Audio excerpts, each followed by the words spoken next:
रोज का वचन। रोज के वचन में आपका स्वागत है। दिन 258। यशायाह भविष्यवक्ता की पुस्तक अध्याय 36। यशायाह अध्याय 36। हिजकिय्याह राजा के 14वें वर्ष में अश्शूर के राजा सन्हेरीब ने यहूदा के सब गढ़वाले नगरों पर चढ़ाई करके उनको ले लिया, और अश्शूर के राजा ने रबशाके को बड़ी सेना देकर लाकिश में यरूशलेम के पास हिजकिय्याह राजा के विरुद्ध भेज दिया, और वह उत्तरी पोखरे की नाली के पास धोबियों के खेत की सड़क पर जाकर खड़ा हुआ। तब हिल्किय्याह का पुत्र एल्याकीम जो राजघराने में काम पर नियुक्त था, और शेबना जो मंत्री था, और आसाफ का पुत्र योआह जो इतिहास का लेखक था, ये तीनों उससे मिलने को बाहर गए। रबशाके ने उनसे कहा, हिजकिय्याह से कहो कि महाराजाधिराज अश्शूर का राजा यो कहता है कि तू यह क्या भरोसा किए बैठा है। मेरा कहना यह है कि युद्ध के लिए पराक्रम और युक्ति केवल बात ही बात है। अब तू किस पर भरोसा रखता है कि तूने मुझसे बलवा किया है? सुन, तू तो उस कुचले हुए नरकट अर्थात मिस्र पर भरोसा रखता है। उस पर यदि कोई टेक लगाए तो वह उसके हाथ में चूप कर छेद कर देगा। मिस्र का राजा फिरौन उन सब के साथ ऐसा ही करता है जो उस पर भरोसा रखते हैं। फिर यदि तू मुझसे कहे कि हमारा भरोसा अपने परमेश्वर यहोवा पर है, तो क्या वह नहीं चाहे कि जिसके ऊंचे स्थानों और वेदियों को ढाकर हिजकिय्याह ने यहूदा और यरूशलेम के लोगों से कहा कि तुम इस वेदी के सामने दंडवत किया करो। इसलिए अब मेरे स्वामी अश्शूर के राजा के साथ वाचा बांध, तब मैं तुझे 2000 घोड़े दूंगा।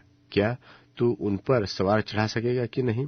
फिर तू मेरे स्वामी के छोटे से छोटे कर्मचारी का भी कहा न मानकर क्यों रथों और सवारों के लिए मिस्र पर भरोसा रखता है? क्या मैंने यहोवा के बिना कहे इस देश को उजाड़ने के लिए चढ़ाई की है? यहोवा ने मुझे कहा है कि उस देश पर चढ़ाई करके उसे उजाड़ दे।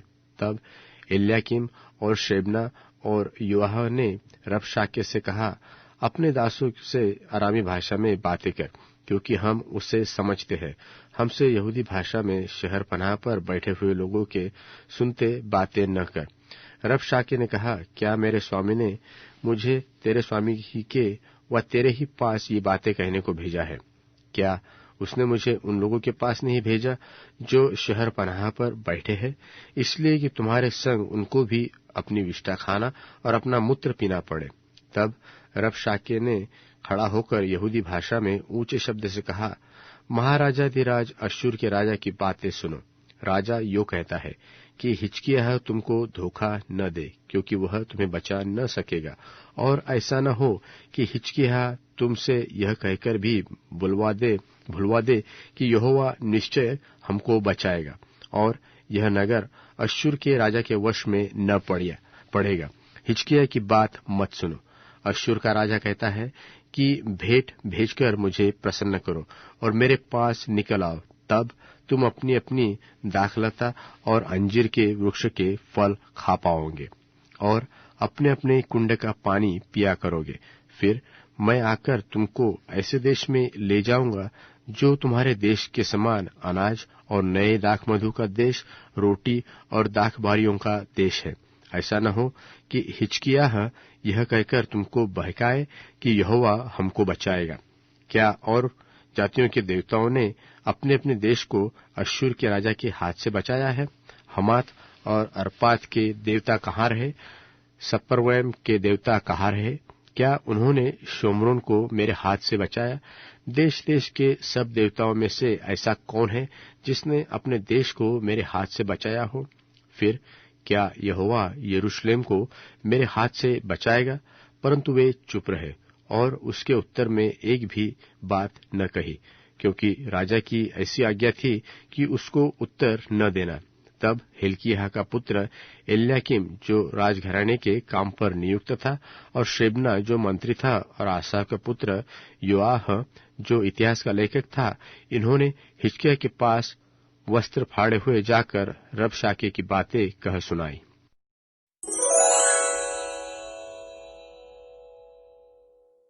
यशायाह अध्याय 37। यशायाह भविष्यवक्ता की पुस्तक अध्याय 37। जब हिजकिय्याह राजा ने यह सुना, तब वह अपने वस्त्र फाड़ और टाट ओढ़कर यहोवा के भवन में गया, और उसने एल्याकीम को जो राजघराने के काम पर नियुक्त था, और शेबना जो मंत्री था, और याजक के पुरनियों को जो सब टाट ओढ़े हुए थे, आमोस के पुत्र यशायाह नबी के पास भेज दिया।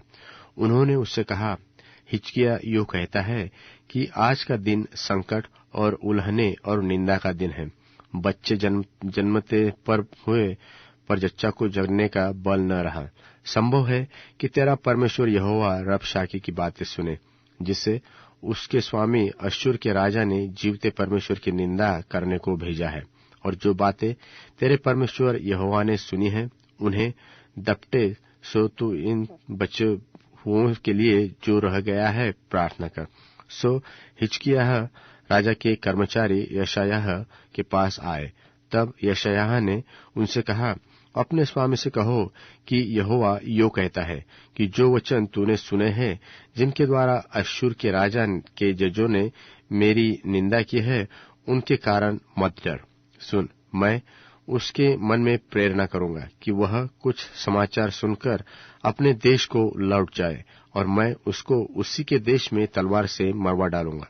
तब रबशाके ने लौटकर अश्शूर के राजा को लिब्ना नगर से युद्ध करते पाया, क्योंकि उसने सुना था कि वह लाकिश के पास से उठ गया है, और उसने कुश के राजा तिरहाका के विषय यह सुना कि वह मुझसे लड़ने को निकला है।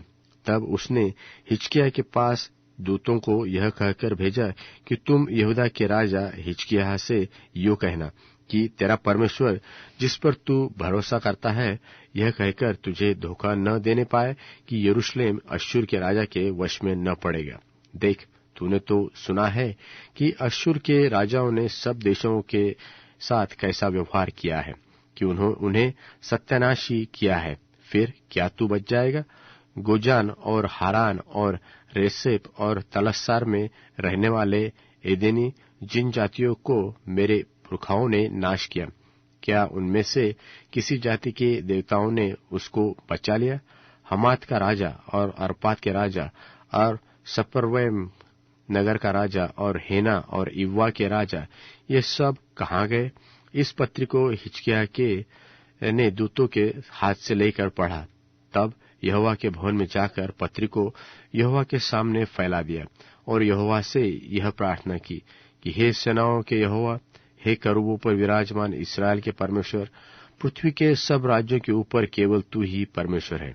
आकाश और पृथ्वी को तू ही ने बनाया है। हे यहोवा परमेश्वर, कान लगाकर सुन। हे यहोवा, आँख खोलकर देख और सन्हेरीब के सब वचनों को सुन ले, जिसने जीवते परमेश्वर की निंदा करने को लिख भेजा है। हे यहोवा, सच तो है कि अश्शूर के राजाओं ने सब जातियों के देशों को उजाड़ दिया है और उनके देवताओं को आग में झोंका है, क्योंकि वे ईश्वर न थे, वे मनुष्यों के बनाए हुए काठ और पत्थर ही के थे। इस कारण वे उनको नाश कर सके। अब हे हमारे परमेश्वर यहोवा, तू हमें उसके हाथ से बचा, कि पृथ्वी के राज्य राज्य के लोग जान ले कि केवल तू ही यहोवा है। तब आमोस के पुत्र यशायाह ने हिजकिय्याह के पास यह कहला भेजा कि इस्राएल का परमेश्वर यहोवा यो कहता है कि तूने जो अश्शूर के राजा सन्हेरीब के विषय में मुझसे प्रार्थना की, तो उसके विषय में यहोवा ने यह वचन कहा है कि सियोन की कुमारी कन्या तुझे तुच्छ जानती है और ठट्ठों में उड़ाती है। यरूशलेम की पुत्री तुझ पर सिर हिलाती है। तूने जो नाम धराई और निंदा की है, वह किसकी की है? और तू जो बड़ा बोल बोला और घमंड किया है, वह किसके विरुद्ध किया है? इस्राएल के पवित्र के विरुद्ध तूने यह किया है। अपने कर्मचारियों के द्वारा तूने प्रभु की निंदा करके कहा है कि बहुत से रथ लेकर मैं पर्वतों की चोटियों पर बरन लबानोन के बीच तक चढ़ाया हूं। मैं उसके ऊंचे ऊंचे देवदारों और अच्छे अच्छे सनोबरों को काट डालूंगा और उसके दूर दूर के ऊंचे ऊंचे स्थानों में और उसके बनाए बन की फलदायी बारियों में प्रवेश करूंगा। मैंने तो खुदवाकर पानी पिया और मिस्र की नहरों में पांव धरने ही उन्हें सुखा डालूंगा। क्या तूने नहीं सुना कि प्राचीन काल से मैंने यही ठहराया और पूर्व काल से इसकी तैयारी की थी। इसलिए अब मैंने यह पूरा भी किया है कि तू गढ़ वाले नगरों को खंडहर ही खंडहर कर दे। इसी कारण उसके रहने वालों का बल घट गया कि और वे विस्मित और लज्जित हुए। वे मैदान के छोटे छोटे पेड़ों और हरी घास और छत पर की घास और ऐसे अनाज के समान हो गए जो बढ़ने से पहले ही सूख जाते हैं। मैं तो तेरा बैठा रहना और कूच करना और लौट आना जानता हूँ, और यह भी कि तू मुझ पर अपना क्रोध भड़काता है। इस कारण कि तू मुझ पर अपना क्रोध भड़काता और अपमान की बातें मेरे कानों में पड़ी है। तेरी नाक में नकेल डालकर और तेरे मुंह में अपना लगाम लगाकर जिस मार्ग से तू आया है उसी मार्ग से तुझे लौटा दूंगा। और तेरे लिए यह चिन्ह होगा कि इस वर्ष तो तू उसे खाओगे जो आपसे आप उगे, और दूसरे वर्ष उससे जो उत्पन्न हो वह खाओगे, और तीसरे वर्ष बीज बोने वाले और उससे लवने पाओगे, दाख की बारियां लगाने और उसका फल खाने पाओगे। और यहूदा के घराने के बचे हुए लोग फिर जड़ पकड़ेंगे और फूलेंगे फलेंगे, क्योंकि यरूशलेम में से बचे हुए और सिय्योन पर्वत से भागे हुए लोग निकलेंगे, और सेनाओं का यहोवा अपनी जलन के कारण यह काम करेगा। इसलिए यहोवा अश्शूर के राजा के विषय में यो कहता है कि वह इस नगर में प्रवेश करने वरन इस पर एक भी तीर मारने न पाएगा, और न वह ढाल लेकर इसके सामने आने व इसके विरुद्ध दमदमा बांधने पाएगा।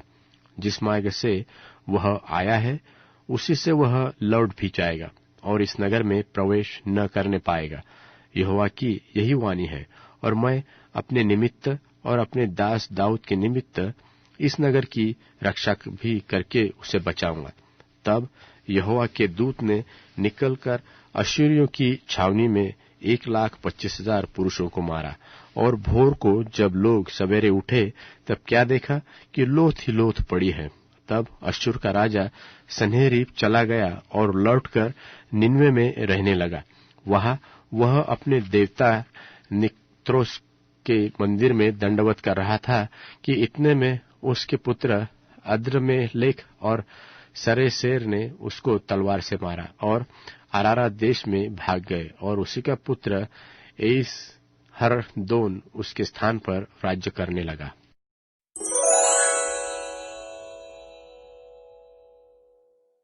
गलातियों अध्याय 2। 14 वर्ष के बाद मैं तीतुस और बरनबास के साथ फिर से यरूशलेम गया। स्वर्गिक मार्गदर्शन पाने के बाद मैंने ऐसा किया था ताकि मैं उनके सामने उस सुसमाचार को रख सकूं जिसे मैंने गैर यहूदियों को सुनाया था। ऐसा मैंने आदरणीय लोगों के साथ अकेले में किया ताकि मेरी दौड़ बेकार न ठहरे। यहां तक कि तीतुस जो यूनानी था और मेरे साथ था, खतना कराने के लिए मजबूर किया गया। यह उन झूठे भाइयों के कारण हुआ जिन्हें गुप्त तरीके से लाया गया था। वे मसीह यीशु में जो हमारी आजादी थी उससे हमें हटाने के लिए लुके छुपे जासूसी कर रहे थे। हमने उनके हाथों में एक क्षण के लिए भी अपने आप को सुपुर्द नहीं किया ताकि खुशी के संदेश की सच्चाई तुम्हारे साथ बनी रहे। जो लोग कुछ समझे जाते थे उनसे मुझे कुछ भी हासिल न हुआ। वे कैसे थे इसका भी मुझ पर कोई असर नहीं हुआ, क्योंकि परमेश्वर किसी की भी तरफदारी नहीं करते हैं। इसके विपरीत उन्होंने देखा कि खतना रहित लोगों को खुशी का संदेश देने की जिम्मेदारी मुझे सौंपी गई है, जिस तरह से खतना वालों की जिम्मेदारी पतरस को दी गई थी। जो पवित्र आत्मा पतरस की प्रेरिताई सेवा में कार्य कर रहा था, वही प्रभावशाली तरीके से गैर यहूदियों में मेरे द्वारा कार्य कर रहा था। याकूब, कैफा और यूहन्ना जो खंबे समझे जाते थे, जब उन्होंने मुझे प्राप्त अनुग्रह को देखा, तब बरनबास और मुझे सहभागिता का दाहिना हाथ दिया। उन्होंने ये सलाह मान ली कि हम गैर यहूदियों के पास जाएं और वे यहूदियों के पास। परंतु वे चाहते थे कि हम गरीबों का ध्यान रखें। मैं भी वही करने के लिए तैयार था।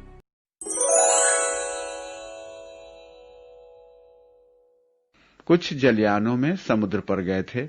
वे महासागर में व्यापार करते थे।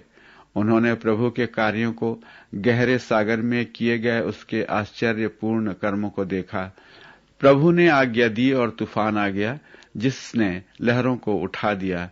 जलयान आकाश तक ऊंचे उठ जाते और फिर सागर की गहराइयों में नीचे आ जाते थे।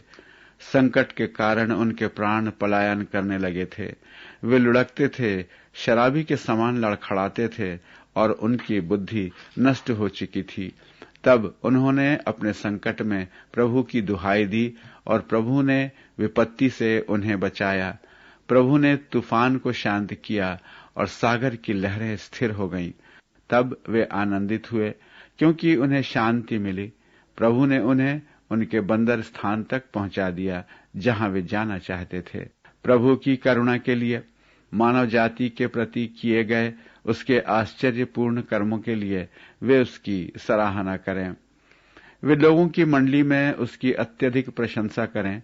धर्म वृद्धों की सभा में उसकी स्तुति करें।